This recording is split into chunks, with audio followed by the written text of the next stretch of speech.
Sharon experienced a difficult labor, which was filled with hours of pain and suffering. To make sure the mother and child were safe, her progress was closely monitored by medical professionals. Despite medical help, the ordeal was taking a toll on her, both mentally and physically. She felt totally drained and was at the end of her rope. Donald was in a state of anxiety as he waited anxiously outside the delivery room. Much to his relief, the doctor reassured him that his wife and daughter were both safe. He felt a weight being lifted off of his shoulders as this news came in. He felt like his time in the hospital waiting room was an endless period of anxious pacing. Donald was desperate to reunite with his family. "Excuse me, are you Mr. Fair?" the nurse asked him. To which he responded with a yes, filled with apprehension and curiosity as to what was happening. Fortunately, all seemed to be okay. "Sir, it's time for you to take a break. Going home and resting will help you out in the long run." We understand that the thought of leaving his wife is difficult for Donald, but he needs to get some rest. He knew that his wife needed him now more than ever, and the idea of going home seemed almost impossible. The long and difficult labor had taken its toll, but he could only imagine how much more difficult it must have been for his. "Do you think I could come inside for a while?" Donald asked the nurse. "Not anymore, sir. You need to go get some rest. We will let you know if anything changes." "All right. All right." Donald went home. He tossed and turned and fell asleep early in the morning. Sharon finally gave birth to a baby girl. As soon as she saw her baby, she felt an overwhelming sense of joy and tears streamed down her face as she held her daughter for the first time, taking in every little detail of her tiny fingers and toes, her soft skin, and her delicate features. The room was filled with the sound of the baby's cries and the excited chatter of the nurses and doctors would help bring her into the world. As the minutes passed, Sharon couldn't stop staring at her baby girl, marveling at the miracle of life and feeling grateful for this precious gift. "Sharon, how are you?" the doctor. "I'm feeling relieved, doctor. Thank you," she replied. The doctor looked at the nurses and asked them if she could have a word with Sharon in private. They quietly left a room. Sharon was slightly worried by the expressions on their faces. "Congratulations on the baby girl," the doctor said to Sharon and smiled. "Thank you, doctor. Is everything okay? Why did you ask the nurses to leave their room?" Sharon was getting nervous. There are over 400,000 people in the United States that are quite special. "Sharon, your daughter is going to be one of them. Now, don't panic, okay? I'm gonna tell you what it is, but before I do that, I want to make sure you understand that it's not the end of the world by this moment." Sharon was quietly crying. She was scared about what the doctor was going to say. "What is it?" she asked through her tears. "It's Down syndrome." "I'm sorry." The doctor held Sharon's hands and squeezed them comfortingly. Sharon's heart sank as she heard the news. She had been eagerly waiting for this moment for 9 long months, and now her joy was overshadowed by the weight of her daughter's diagnosis. Donald was jolted awake by the ringing of his phone when he heard the voice of the nurse. On the other end, he bolted upright in bed, heart racing with excitement and anticipation. His baby was finally born, but he hadn't received the grim news. "Morning, Mom, wake up.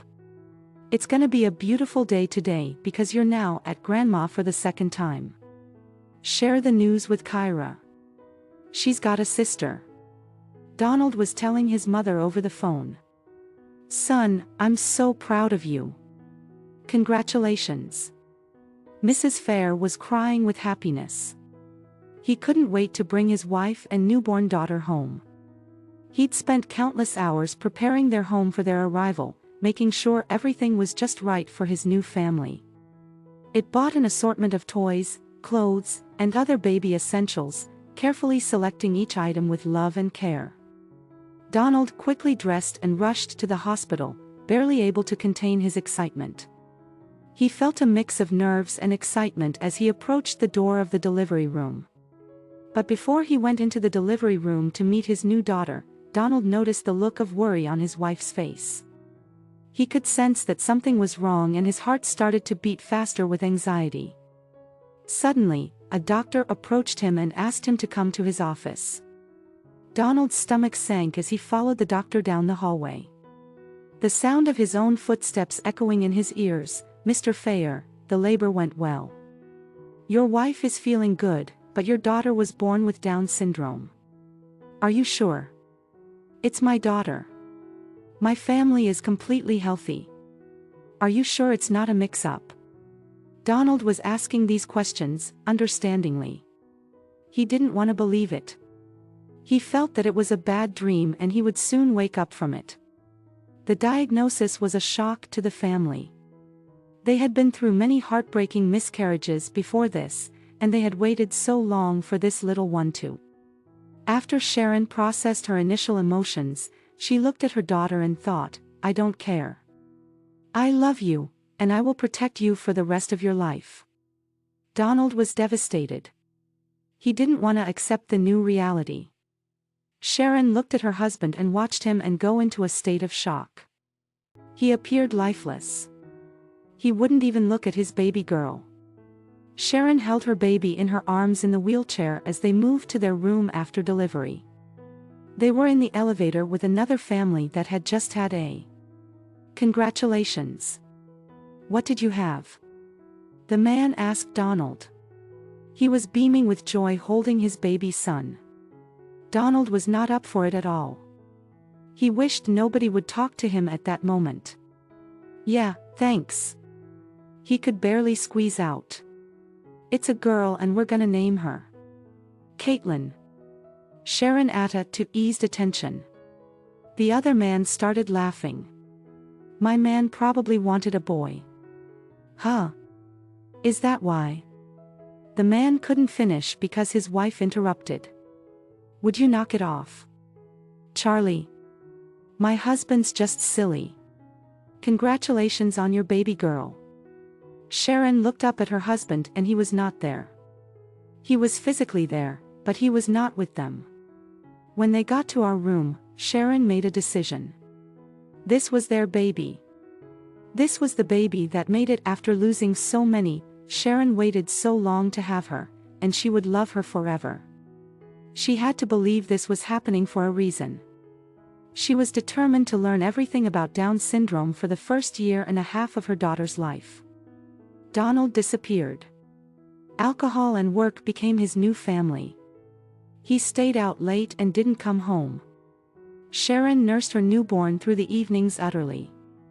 "Donald, honey, how much more?" Sharon pleaded one day. "What are you talking about?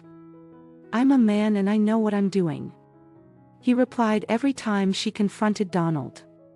He didn't care. It was as if he didn't care about anything at all.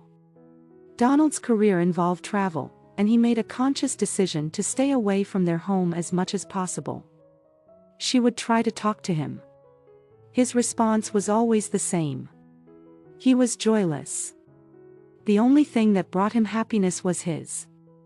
This was not the Donald chair in You Chanel.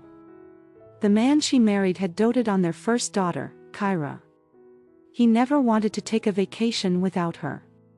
He did all the things that dads do. He threw her in the air. He was her playmate. He did laundry, cleaned bottles, and told Sharon that she looked beautiful when she didn't. He reveled in being a dad. He was a good man and husband. Depression had taken him from them. Sharon confided in very few people while this was going on. The people she did lean on didn't know how to help her. They knew her husband had been a good man, but they worried. Sharon worried she would never leave Donald alone with the baby. She wouldn't utter the words Down syndrome. So many little incidents happened that first. Donald broke Sharon. He broke their family. He even went so far as to tell her that he didn't love their daughter on her birthday, no less. Sharon was riddled with anxiety. She was terrified of something happening to her. Where would that leave their daughters? She asked his family for help. She asked his friends. No one could reach him. She pushed for him to see a therapist and medication. He insisted he was perfectly fine. Sharon wanted him back and she believed he would return. She turned to support groups. But if anyone had dealt with a similar situation, they weren't willing to admit it. No one could relate to what she was going through. People would simply say, "If my husband didn't love her child, that would be the end of our marriage." Sharon thought it was so easy to make proclamations like that, but no one was standing in her shoes. It all came to a head after another night of him not coming. At the time, Sharon didn't even care if he was having an affair. She realized how crazy that sounded, but she felt she had bigger priorities. Sharon just needed resolution or closure. So one day she kicked him out, he exploded, and the rage came out. He beat her down with his words. He said awful things to her. He took everything he had been bottling up and took it all out on Sharon. According to Donald's reasoning, it was all Sharon's. In the 15 years she had known her husband, he had never acted like that. "Donald, you're not allowed back in the house until you start going to therapy." Sharon screamed and went back inside the house. Eventually he did start going to therapy. He moved back in. He started medications. Some of those medications brought on fits of rage and anger. One night after drinking, he proclaimed he wanted a divorce and that he wasn't happy. He took it back the next day, but it was too late. He had done so much damage and Sharon didn't know if she was capable of forgiving. He wasn't participating in their family or being a parent. He knew nothing about this sweet baby that Sharon had fallen in love with. He had not been on any appointments. He had not met any of her therapists. Sharon was clinging to hope that he would come back to them, but deep down she was hopeless. This constant state of uncertainty ate at her. She wanted to protect both her daughters and she didn't want them growing up in a volatile house. The rain was pouring down in sheets, obscuring the view through the window, and casting a dreary melancholic atmosphere over the small house. Sharon had been planning her escape for days, carefully packing her bags with the bare essentials and making sure that her two daughters had everything they needed. She knew that leaving him would not be easy, but she also knew that it was the only option she had. With a heavy heart and sense of unease, she took one last look around the small cluttering living room, taking in every little detail: the frayed edges of the worn-out couch, the chipped paint on the walls. The pile of empty beer cans had accumulated in the corner.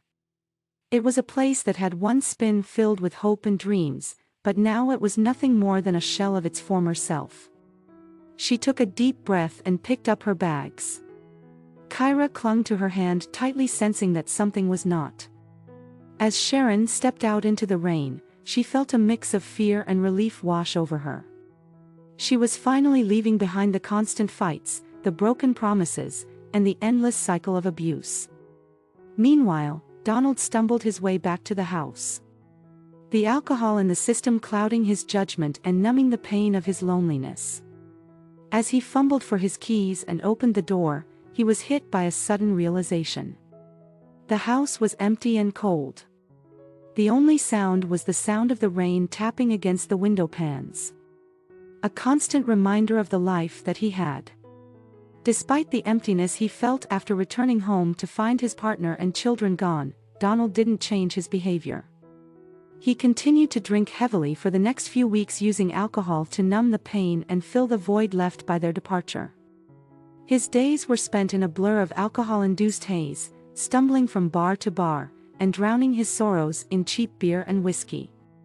As the day turned into weeks, Donald's friends and family grew increasingly concerned about his well. They tried to reach out to him to offer words of comfort and support, but he was too far gone to listen. He ignored their calls and messages, preferring to drown the world with the sound of his own voice and the clink of glasses. As the time passed, Donald began to realize the gravity of his actions. He knew that he had lost everything that mattered to him and that he had no one to blame but himself. It was a bitter pill to swallow, but it was also a wake-up call. Slowly but surely, he began to take steps toward sobriety and self-improvement, determined to earn back the trust and love of his family. Eventually, he came to Sharon's parents begging for forgiveness and asking Sharon to give him one more. Sharon told him that he had been emotionally abusive. He had broken them, and she didn't know she could forgive all that he had done. She didn't trust him. The only chance Sharon told him he had was if he agreed to couples counseling. A few months later, Sharon was seeing a glimmer of hope. Another few weeks later, she was happy that her husband had returned to them. It took a lot of work. They had to fall in love again. She had to learn to trust. He had to prove himself to be a better man, husband and father. They started by carving out times for just them. Medications did not help him. Over time, they realized that exercise was his weapon to find depression. Truthfully, he needed to process it in his own time. Little by little, Sharon let him into the world of their daughter and her diagnosis. When Caitlin turned 2, Donald still didn't participate in her therapies, but their therapist told Sharon that she needed to let him get there on his own. He needed to look at Caitlin for who she was, not her diagnosis. Sharon's journey as a mother of a child with Down syndrome led her to a new purpose in life. She wanted to help other families who were going through the same challenges that she faced, and so she decided to start an advocacy website. She spent countless hours researching and gathering information about Down syndrome and the resources available to families. She reached out to other parents in the community, sharing her own experiences and listening to their. The website quickly gained traction, with more and more families reaching out to Sharon for advice and support. As her website grew in popularity, Sharon found herself becoming a prominent voice in the community. She was invited to speak at conferences, participate in panels, and share her story on various platforms. She felt a sense of purpose and fulfillment, knowing that she was making a difference in the lives of families who were struggling with the same challenges that she had. As her daughter with Down syndrome grew older, Sharon continued to be a tireless advocate, working to raise awareness about the condition and promote inclusivity for people with disabilities. Her website became a beacon of help for families around the world, a place where they could find the support and resources they needed to thrive. Donald supported her in advocacy work, and he listened and took note of her progress. He had love in his eyes, and when he saw. One day, Sharon and her daughters ran into his arms after he had been away in a business trip. Sharon had a realization at that moment when they were struggling. He would come home from a trip and suck all the joy out of the room. His mood and demeanor would bring them all down, but now they missed him. He walked through the door and they were happy for his presence. At times, it felt like it took them 1,000 years to get. She endured something that seemed unbearable, but she was determined to make it through for the sake of her kids. Every day, she kept on going and never gave up despite the tears she shed. Her unwavering commitment as a mother sustained her throughout this difficult chapter of life. Despite the difficulties she and her husband faced, they got through them. People urged her to part ways with him, but they hadn't gone through the same struggles like them. She believed that depression had a drastic effect on an individual, possibly making them unrecognizable. Additionally, receiving a diagnosis can lead to overwhelming grief and depression. Sharon would often remind her readers on her blog, "When you look at images of happy dads embracing their little ones and showing their love, don't let it take away your joy." Sharon knew that getting to where she was wasn't easy. She was aware that there were other mothers who experienced the same struggles she did and understood the emotions they were going through. Sharon wanted them to know they weren't the only ones. She firmly believed that if anyone claimed that their marriage was strong and unaffected after a diagnosis, they were deceiving themselves. Sharon felt like a failure the day after Caitlin's birth, since she read articles that said couples with Down syndrome children had lower divorce rates compared to the average population. She wanted to make sure nobody else felt lonely like she did.